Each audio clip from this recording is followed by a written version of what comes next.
let me welcome Amarnath Thakur, who will present you diversified FMCG segment.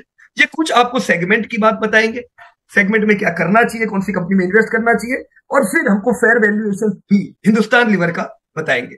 Ready Amarnath भाई? Yes sir. तो सबको बोलूं notepad लेके बैठे लिखने को। हाँ, डेटा इंपोर्टेंट आने वाला है ना? स्क्रीन शेयरिंग दे दीजिए। अच्छा, just a minute. Voice clear?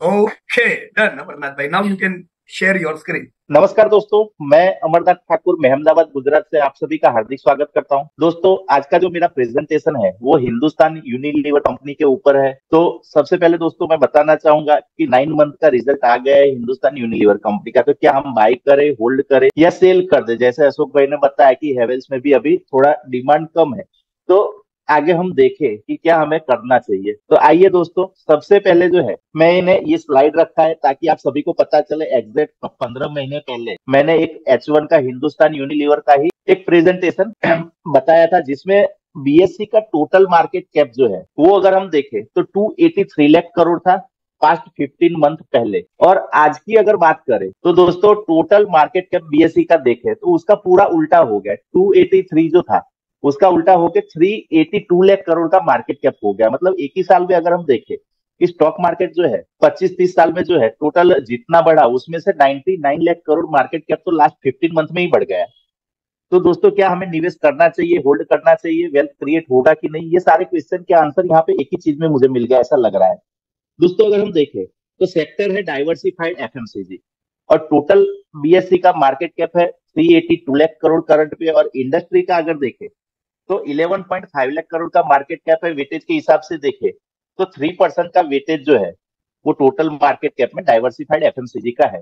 तो जरूर दोस्तों ये एक इंपॉर्टेंट सेक्टर हुआ हमारे लिए निवेश के तौर पे। अगर हम देखें मार्केट शेयर अगर देखें तो टोटल इस इंडस्ट्री के अंदर 3 कंपनी लिस्टेड है, जिसमें 50% का मार्केट शेयर जो है वो हिंदुस्तान यूनिलीवर का है। हाँ, दोस्तों अगर देखें कि डेटा एनालिसिस क्यों करना चाहिए, बहुत ही जरूरी है डेटा एनालिसिस, ताकि हमें पता चले कि कंपनी की क्वालिटी कैसी है, कंपनी ने ग्रोथ पास्ट में किया कि नहीं, और उसके ऊपर से हम क्वालिटी, बिहेवियर स्टॉक का और फ्यूचर के उम्मीद हम देख सकते हैं शेयर। तो दोस्तों सबसे पहले डाइवर्सिफाइड सेक्टर में हम देखें तो मार्केट कैप, सेल्स और प्रॉफिट, ये 3 मेन पिलर को अगर हम जाने तो टोटल मार्केट कैप अगर हम देखें तो 11.20 लाख करोड़ का मार्केट कैप है डाइवर्सिफाइड एफएमसीजी का, जिसमें 50% हिंदुस्तान यूनिलीवर, 50% आईटीसी का है और हिंदुस्तान फूड जो है वो 0.5% का वेटेज मार्केट कैप में रखता है। दोस्तों मैं यहाँ पे बताना चाहूंगा आईटीसी जो है इंडियन कंपनी है और हिंदुस्तान यूनिलीवर जो है वो एमएनसी कंपनी है, मल्टीनेशनल कंपनी है। आजादी के समय से हमारे इंडिया में जो है कंपनी अपना प्रोडक्ट बेच रही है। सेल्स की अगर दोस्तों बात करें तो तकरीबन ये इंडस्ट्री जो है 1.37 लाख करोड़ का सेल्स कर रही है, और जिसके अंदर अगर हम देखें 42% का सेल जो है वो हिंदुस्तान यूनिलीवर कर रही है और आईटीसी जो है तकरीबन 55% का सेल्स कर रही है। अब दोस्तों यहाँ पे मैं बताना चाहूंगा कि हिंदुस्तान यूनिलीवर को ही हमने क्यों चुना, फर्स्ट प्रायोरिटी क्यों दी। तो दोस्तों ये एक वेल डाइवर्सिफाइड बिजनेस मेंटेन कर रही है और उसके 11 ब्रांड ऐसे हैं जो तकरीबन 1000 करोड़ से ऊपर का बिजनेस हिंदुस्तान यूनिलीवर को दे रहे हैं। और अगर आईटीसी का देखें तो मेजर बिजनेस जो है वो टोबैको सेगमेंट से आ रहा है, तो यहाँ पे एक रिस्क रहता है ग्रोथ का। और दूसरा कि टोबैको एक जो है वो रिस्ट्रिक्टेड प्रोडक्ट है, तो इसके ऊपर ज्यादातर सेल्स आईटीसी का यहाँ से आ रहा है, तो ये एक यहाँ पे हमें ध्यान रखना है। अब दोस्तों अगर हम देखें प्रॉफिट की अगर बात करें तो प्रॉफिट में 34% का मार्केट शेयर हिंदुस्तान यूनिलीवर, और प्रॉफिट में अगर देखें तो 65% का मार्केट शेयर जो है आईटीसी का है, और मोस्टली प्रॉफिट जो है इनको आईटीसी को टोबैको से मिल रहा है। और हिंदुस्तान फूड जो है वो यहाँ पे कॉन्ट्रैक्ट मैन्युफैक्चरिंग बिजनेस से है, तो इनका भी ग्रोथ अच्छा है। अब दोस्तों क्वालिटी एनालिसिस की अगर हम बात करें तो क्वालिटी एनालिसिस में सबसे पहले हम जाने लिक्विडिटी कि कंपनी जो है मार्जिन कैसा कंपनी का है। तो सबसे पहले अगर हम देखें तो हिंदुस्तान यूनिलीवर का मार्जिन 17% का है, तो प्रॉफिट मार्जिन यहाँ पे दोनों कंपनी के अच्छे हैं कंपेयर टू हिंदुस्तान फूड, और लीडरशिप भी अच्छी है। आईटीसी का जो है सिगारेट के कारण मार्जिन में कंपेयर टू हिंदुस्तान यूनिलीवर ज्यादा मार्जिन रखती है, 25% का मार्जिन है प्रॉफिट में। करंट रेशियो की बात करें तो हिंदुस्तान यूनिलीवर का 1.7 का है और आईटीसी का 2.7 का है। ट्रेड डेज की बात करें तो 18 डेज हिंदुस्तान यूनिलीवर, 22 डेज जो है वो आईटीसी, और 15 डेज का जो ट्रेड डेज है वो हिंदुस्तान फूड का है। अब दोस्तों हम बात करेंगे सॉल्वेंसी।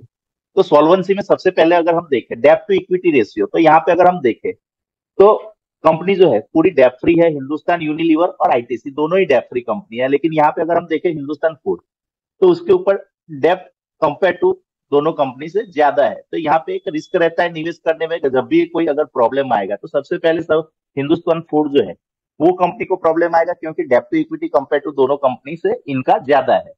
अब दोस्तों अगर हम देखें डेप्ट रेशियो, तो हिंदुस्तान यूनिलीवर 0.34 और आईटीसी 0.20 है, और अगर हिंदुस्तान फूड का देखें तो 0.72 का डेप्ट रेशियो है। तो हिंदुस्तान यूनिलीवर इसमें भी अच्छी है डेप्ट रेशियो में। अब दोस्तों अगर हम आईसीआर की बात करें तो डेप्ट पेइंग कैपेसिटी किसके पास कितनी है, तो हिंदुस्तान यूनिलीवर के पास 93x टाइम पैसा है डेप्ट पे करने के लिए, और आईटीसी के पास जो है 555x टाइम जो है पैसा पे करने के लिए है डेप्ट का। दोस्तों मैं यहाँ पे एक चीज मुद्दे की बताना चाहूंगा कि आईटीसी का जो होटल बिजनेस है, अगर हम देखें इसके बाद भी अगर आईटीसी का डेप्ट पेइंग कैपेसिटी 555 टाइम है तो बहुत ही अच्छी बात है, क्योंकि अगर हम होटल सेगमेंट में देखें तो ज्यादातर होटल लीज पे होती है, जिसके कारण आईसीआर होटल सेगमेंट के इंडस्ट्री सेक्टर के इंडस्ट्री का कम रहता है। लेकिन आईटीसी का होटल सेक्टर का भी अगर हम देखें इन्वेस्टमेंट है आईटीसी का, तो भी उसका डेप्ट पेइंग कैपेसिटी 555x टाइम है, तो बहुत ही अच्छा आईसीआर है। प्रॉफिटेबिलिटी की बात करें तो दोस्तों यहाँ पे 20% return on equity Hindustan Unilever, 27 ITC और 17% का हिंदुस्तान फूड का है। और return on paid up equity की बात करें तो 42 जो है वो हिंदुस्तान यूनिलीवर का है। नेचुरली हिंदुस्तान यूनिलीवर जो है वो पहले आई हुई कंपनी है, तो इसका जो है आरओपी ज्यादा ही रहेगा। उसके बाद आईटीसी का है। अब दोस्तों अगर हम देखें रिटर्न ऑन असेट, तो 13% का return on asset Hindustan Unilever का है, आईटीसी का 20% का, हिंदुस्तान फूड का 5% का। दोस्तों अब देखें कि हमने देखा कि क्वालिटी वाइज हिंदुस्तान यूनिलीवर और आईटीसी दोनों ही अच्छी कंपनी है, लेकिन जो मैंने कुछ चैलेंजेस आईटीसी के बताए थे उसको हम ध्यान में रखेंगे।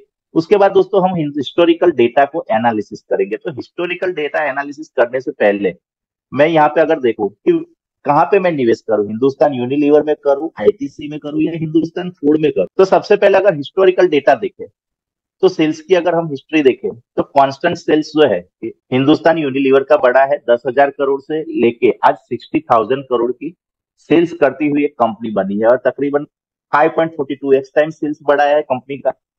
और प्रॉफिट की अगर हम बात करें तो प्रॉफिट भी 9% सीएजीआर से 1300 करोड़ से आज 10,000 करोड़ का कंपनी प्रॉफिट कर रही है। और दोस्तों यहाँ पे अगर हम देखें तो कंपनी ने कभी भी लॉस किया नहीं है।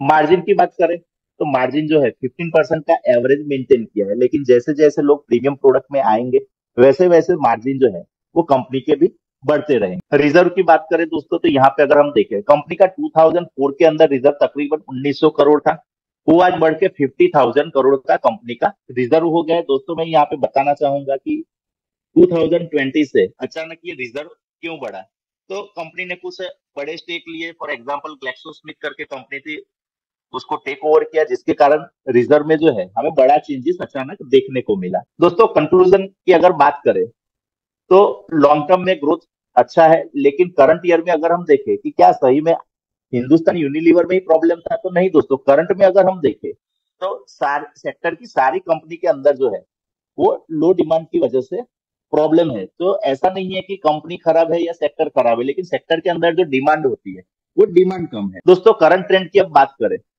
तो करंट ट्रेंड जो है 9 मंथ का रिजल्ट आ चुका है, तो रिजल्ट से हम क्या एनालिसिस करें और क्या उम्मीद रखें कि कहां तक शेयर का प्राइस जा सकता है और कितना वेल्थ हमें बना के देगा। दोस्तों करंट में अगर हम देखें सेल्स ग्रोथ, प्रॉफिट और मार्जिन की अगर बात करें करंट ट्रेंड की, तो फाइनेंशियल ईयर 2023 का रिजल्ट बहुत ही अच्छा आया था। कंपनी ने 15% से सेल्स ग्रोथ और प्रॉफिट ग्रोथ जो है तकरीबन 18% से दिया था, लेकिन जैसे ही Q1 का रिजल्ट आया वहां से कंपनी के सेल्स ग्रोथ डाउन होते गए। Q1 में 7% का ग्रोथ आया, गिर के H1 में 4.7, और 9 मंथ में हम देखें तो सिर्फ 3% का सेल्स ग्रोथ रहा। तो हम उम्मीद करते हैं कि 2.5% का एस्टिमेटेड फाइनेंशियल 2024 का हम सेल्स ग्रोथ देख सकते हैं। और अगर प्रॉफिट ग्रोथ की बात करें तो प्रॉफिट ग्रोथ भी 18% से घट के 14%, 14% से 17%, और यहाँ पे अगर हम देखें तो 2.4%, और उम्मीद करेंगे कि 0.9% मतलब कि 1% का ग्रोथ हम प्रॉफिट में देखेंगे। मार्जिन दोस्तों कंपनी के अच्छे हैं। मेजर कॉस्ट की अगर हम बात करें तो कंपनी का मेजर कॉस्ट जो है वो मटेरियल के पीछे जाता है और स्टॉक के पीछे जाता है। और अगर ग्रोथ की बात करें तो ग्रोथ जो है यहाँ पे हमें नहीं दिख रहा है। सेगमेंट वाइज अगर ग्रोथ की बात करें दोस्तों, तो सेगमेंट वाइज अगर हम देखें दोस्तों, यहाँ पे पर्सनल केयर प्रोडक्ट में 3.3% का ग्रोथ है, और अदर सेगमेंट सारे अगर हम देखें तो 3.8%, 2.7% और -6.4% का ग्रोथ है। तो आने वाले समय में जैसे जैसे प्रीमियम प्रोडक्ट की डिमांड बढ़ती जाएगी, वैसे वैसे हम यहाँ पे ग्रोथ की उम्मीद रख सकते हैं। फ्यूचर का दोस्तों अगर हम ट्रेंड देखें तो फ्यूचर में जो है कंपनी से हम क्या उम्मीद रख सकते हैं अगर ऐसे ही ग्रोथ रहा, तो दोस्तों 2024 में 60,000 करोड़ का कंपनी सेल्स करेगी। 2030 के अंदर तकरीबन 1 लाख करोड़ का, फाइनेंशियल ईयर 2033 तक 1.4 लाख करोड़ का, और फाइनेंशियल ईयर 35 तक अगर हम देखें तो कंपनी जो है तकरीबन 1.7 लाख करोड़ का सेल्स करेगी। ऐसी हम उम्मीद ये कंपनी से रख सकते हैं। अगर हम प्रॉफिट की दोस्तों बात करें तो 2024 में तकरीबन 10,000 करोड़ का प्रॉफिट हम देखेंगे। फाइनेंशियल ईयर 2030 तक जो है तकरीबन 16,000 करोड़ का प्रॉफिट देखेंगे। 2033 तक 21,000 करोड़, और फाइनेंशियल ईयर 35 तक तकरीबन 26,000 करोड़ का हम प्रॉफिट की उम्मीद रख सकते हैं। अब दोस्तों अगर फेयर वैल्यू की बात करें फंडामेंटल तरीके से अगर हम देखें तो फाइनेंशियल 2024 में फेयर वैल्यू बनता है 1,900 रुपए का, 2030 के अंदर करीबन 3,000 रुपए का, फाइनेंशियल ईयर 2033 के अंदर तकरीबन 4,000 करोड़, और यहाँ पे अगर हम देखें तो तकरीबन 5,000 रुपीज का फेयर वैल्यू यहाँ पे बनता है। अब दोस्तों अगर मुझे ये स्टॉक इस समय बाय करना है तो मैं कौन सी रेंज में बाय करूं, तो दोस्तों यहाँ पे सबसे पहले अगर हम देखें कि मेरे दूसरे पार्टनर कौन है कि मैं ये स्टॉक को बाय करूं, तो यहाँ पे शेयर होल्डिंग पैटर्न अगर लेटेस्ट हम देखें तो प्रमोटर के पास तकरीबन 61% का स्टेक है, एफआईआई 30.4%, डोमेस्टिक इन्वेस्टर के पास 30.2% और पब्लिक रिटेल के पास जो है वो 12% का स्टेक है। अब दोस्तों अगर हम बाइंग रेंज की बात करें तो कंपनी ने एक अच्छा पैसा बना के दिया है विथ कांस्टेंट डिविडेंड के साथ। बाइंग रेंज हमारा जो है 1800 से 2350 रुपीज का रहेगा। टारगेट हमारा नेक्स्ट ईयर का जो है 3400 का बन रहा है। दोस्तों पोर्टफोलियो के अंदर इसका हम तकरीबन 1.5% से 2% का वेटेज देखेंगे, लेकिन जैसे जैसे ग्रोथ अगर हमें दिखता है तो हम यहाँ पे वेटेज में इंक्रीज कर सकते हैं। थैंक यू दोस्तों, आज का जो मेरा प्रेजेंटेशन था उसके लिए, और पीयूष सर आके कुछ हिंदुस्तान यूनिलीवर के ऊपर और चर्चा करेंगे। Thank you sir. Very much Amarnath भाई, काफी इनपुट्स मेरे हिसाब से सबको मिले होंगे, राइट? और मैं भी नोट करता जा रहा था, मैंने जो आपके पूरे प्रेजेंटेशन में देखा, हिंदुस्तान लीवर की बातें, आईटीसी की बातें और हिंदुस्तान फूड्स, राइट? तो वैसे आपने एक चार्ट बताया जिसमें हिंदुस्तान फूड का ग्रोथ 80% प्लस था, है ना, फास्ट ग्रोथ।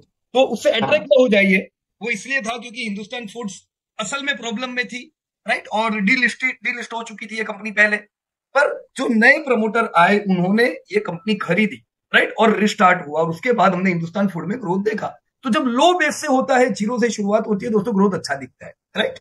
दोनों ही company Hindustan lever and ITC, as Amarnath has explained everybody, दोस्तों हाई कंसिस्टेंट प्रॉफिट हमें दे सकती है। ग्रोथ आपको धीमा मिलेगा, ऐसा नहीं है कि आपको 15-20% का ग्रोथ मिलेगा। देखो एचयूएल ने भी जो पास्ट में ग्रोथ दिया है वो क्यों दिया है, प्रोडक्ट भी की है, पर उसने इनऑर्गेनिक भी उसने ग्रो किया, उसने काफी कंपनियों को खरीदा पास्ट में, राइट? इतनी बड़ी जो कंपनी को इन्होंने खरीदा, उसके बाद आपने देखा कैसे ग्लैक्सो के खरीदने के बाद भी कैसे बढ़िया इनको धंधा मिला। रिसेंटली दोस्तों हमने हेल्थ की कंपनी को खरीदते हुए देखा। तो आप ये जनरली देखते जाओगे, राइट, कि बड़ी कंपनी छोटी कंपनियों को खरीद के भी बड़ी होगी। So definitely we can invest in HUL, but we can't expect growth of 15-20%। हमें थोड़ा कंजर्वेटिव ग्रोथ, 12% जैसा ग्रोथ उम्मीद करना चाहिए, पर कंसिस्टेंटली डिविडेंड में मिलेगी, राइट? सिमिलर आईटीसी, अगर आपके पास आईटीसी है तो कोई टेंशन नहीं है, तो एचयूएल नहीं लेने का, आईटीसी अकेला रखो। देखो मेरे ख्याल से आईटीसी ने जिस प्रकार से दूसरे सेगमेंट ग्रो किए हैं, आने वाले समय में आईटीसी में ये अलग अलग सेगमेंट ग्रो करेंगे। दोस्तों अगर आईटीसी डिमर्ज हो जाए तो ये सबसे बड़ी पर्सनल प्रोडक्ट की भी कंपनी हो जाएगी। 15,000 करोड़ का टर्नओवर उनको दूसरी पर्सनल प्रोडक्ट दे रही है, जो बहुत अच्छी बात है। होटल सबसे अच्छी, देखो भी द पार्क का आईपीओ आया है, अरे पूरी डेप्थ भरी हुई है, जितना रिजर्व है उतना उनका डेप्थ है, ग्रो करेगा, शेयर सब चलेंगे, राइट? पर हमें तो शांति चाहिए, कंसिस्टेंसी चाहिए, वो नहीं मिल सकती है। उसके लिए आईटीसी होटल्स, अगर आईटीएल डिमर्ज करते हैं ग्रेट बात है, राइट? तो जहां भी निवेश करते हो पॉजिटिव नेगेटिव सोच के निवेश करो, बराबर, ताकि कोई चिंता न रहे। Alright, so this was a wonderful presentation by Amarnath. आपने हिंदुस्तान लीवर में भी देखा, अमरनाथ यहाँ पे भी देखो ग्रोथ लो है ना? मैनेजमेंट ने भी बताया अनइवन मॉनसून की वजह से रूरल में ग्रोथ कम है। सेम हमने हेवल्स में देखा, राइट, रूरल में ग्रोथ कम है। हेवल्स को फिर भी ग्रोथ किधर से मिला? इंफ्रास्ट्रक्चर से मिला, क्योंकि केबल के धंधे बढ़े। यहां पे तो पूरा इनको धंधा रूरल से आता है, हिंदुस्तान लीवर को तो आपको ज्यादा स्लो डाउन दिखा, right. No need to worry, इसीलिए तो करेक्शन में है, बराबर है। करेक्शन में एसआईपी कर सकते हैं, उम्मीद कंजर्वेटिव रखेंगे। अगर तगड़ा ग्रोथ करना है क्या करेंगे अमरनाथ भाई? एकदम जोरदार 15-20% का ग्रोथ चाहिए तो क्या करें? यही सब प्रोडक्ट में, पर्सनल प्रोडक्ट में। बरोबर। दूसरी अपनी कंपनी इंडियन तो कंपनी है ना अमरनाथ भाई, हाँ हाँ, Godrej Tata consumer. Consumer, Tata consumer. क्या हर जगह कंपनियां ज्यादा ग्रोथ करेगी दोस्तों, पर यहां पे इसलिए इंक्लूड किए नहीं किए क्योंकि ये डाइवर्सिफाइड है। Tata consumer is not diversified, right. उसको टी कॉफी में रखा है, तो उसके बारे में भी हम लोग बाद में बात करेंगे। ऑलराइट।